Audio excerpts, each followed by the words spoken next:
आम्ही आज 20 ते 25 गावं एकत्रित होऊन आमचा जे काही कैलास भाऊंनी सांगितल्याप्रमाणे प्रातिनिधिक स्वरूपात मंगळवार दिनांक 26/5/26 रोजी आम्ही तेथे आमरण उपोषण व बाकीचे शेतकरी हे बेमुदत साखळी उपोषणाला बसणार आहे। माझी शासनाला आणि या प्रशासनाला एवढीच विनंती आहे, अरे या नाशिकमध्ये चाललं आहे काय?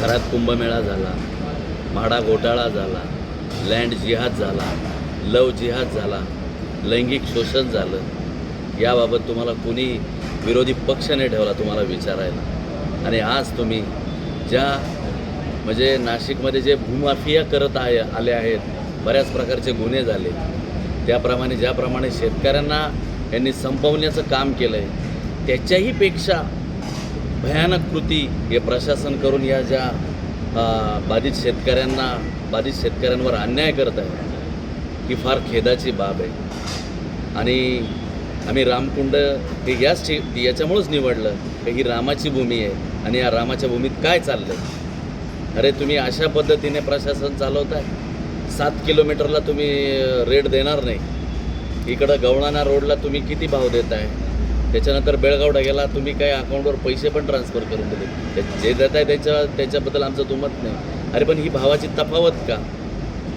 तुम्ही शेतकऱ्यांची संमती घेत नाही, शेतकऱ्यांना विचारत नाही। पहाटे 5ला उठून त्या पवन दत्तासारखा प्रांताधिकारी शेतकरी महिलांवर अत्याचार करतोय आणि आमचा विरोधी पक्ष देखील झोपला आहे आणि प्रशासनाला तर कोणी म्हणजे बोलायलाच तयार नाही राहिलं। आज आमच्यात कुणाचंही नेतृत्व नाही, याला कुठलीही राजकीय पार्श्वभूमी नाही। आम्ही तर यापूर्वीच बाधित झालेलो आहोत आणि आता हे नव्याने बाधित होणार आहे। त्याच्यामुळे हा लढा आम्ही तीव्र करणार आहोत। प्रशासनाला आमची एवढीच हात जोडून विनंती आहे की तुम्ही या बाधित शेतकऱ्यांच्या किंवा नाशिक जिल्ह्यातील आजूबाजूच्या शेतकऱ्यांच्या नादी लागू नका, त्यांना उद्ध्वस्त करू नका। सर्वात महत्त्वाचं हेच आहे की तुम्हाला आराखडा डीपी रोड आहे, तो तुम्ही मंजूर केला, म्हणजे तो बांधला नाही, रेडी केला नाही, आणि आता तुम्ही पुन्हा म्हणजे डीपी रोड न बनवता तुम्ही रिंग रोडचा घाट घालताय, हे कशासाठी आणि कोणासाठी? आणि यातले मंत्री तर कोणीच काही बोलायला तयार नाही। आणि एका मंत्र्याच्या माणसांची जर तुम्ही चौकशी केली तर ते मंत्र्याचे माणसं फक्त जमिनी बघतात, जमिनी गोळा करतात, त्याला अडचणीत आणतात ज्याच्या जमिनी असत आणि नंतर त्याच्याशीच व्यवहार करून घेतात आणि त्याच्यासाठीच हा रिंग रोड तयार चालू आहे, हा आमचा स्पष्ट आरोप आहे। तर या आडवण पारदेवी या गावावर शासनाने अन्याय करायचे ठरवले आहे। गोरगरिबांच्या जमिनी बळकावल्याच्या स्वरूपात हे भूसंपादन चालू आहे। या भूसंपादनामागे जवळजवळ भूमाफियांची एक टीम आहे। पहिल्या जमिनी घेतल्या, त्यानंतर आमच्या गावाला उद्ध्वस्त करायचं काम चालू आहे। परंतु आम्ही न्यायालयात गेलो आहे, 3 वेळा निकाल मिळालेले आहे। मान्य उच्च न्यायालयाने 3 वेळा स्थगिती आदेश दिलेले आहेत। असे असतानाही सरकारचे चोरून काम सुरू आहे। त्यानंतर आता पुन्हा मागील हप्त्यामध्ये एक रेल्वेचा सुद्धा एक ट्रॅक येऊ राहिला आहे। मुंबई मनमाड रेल्वे लाईन यामध्ये सुद्धा 800 एकर जमीन जाते आणि MIDCमध्ये 600 एकर जाते। तर आमच्या गावांनी नेमकं करायचं काय?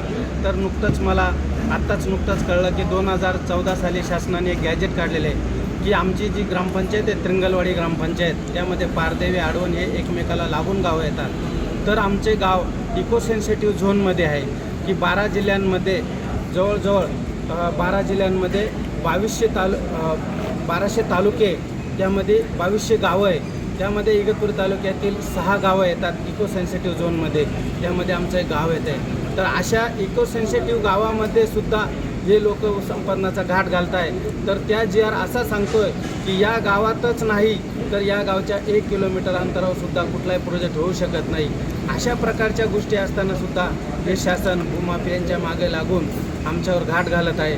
तरी आम्ही याचमुळे सर्व जिल्ह्यातील बाधित शेतकरी एकत्र होऊन आणि रामकुंडावर आम्ही आंदोलनाच्या तयारीत आहोत आणि यामुळे आम्ही शासनाचा निषेध करत आहोत। ओके, हा रिंग रोडचा जो घाट घातलेला आहे हा पूर्ण भूमाफियांच्या हिताचा आहे। शेतकऱ्यांच्या विरोधामध्ये आम्ही काही विकासाच्या डेव्हलपमेंटच्या विरोधामध्ये नाही, जे नॅरेटिव्ह लोक पसरवत आहेत की शेतकरी विकासाच्या विरोधात आहे, शेतकरी विकासाच्या अजिबात विरोधात नाही। शेतकऱ्यांवर होणाऱ्या अन्यायाच्या विरोधात आम्ही हा आंदोलनाचा विडा उचललेला आहे। त्यामुळे सर्व शेतकऱ्यांना आणि सरकारलाही विनंती आहे की तुम्ही लवकरात लवकर शेतकऱ्यांच्या हिताचा निर्णय घ्या आणि आम्ही तुम्हाला सहकार्य करायला तयार आहोत।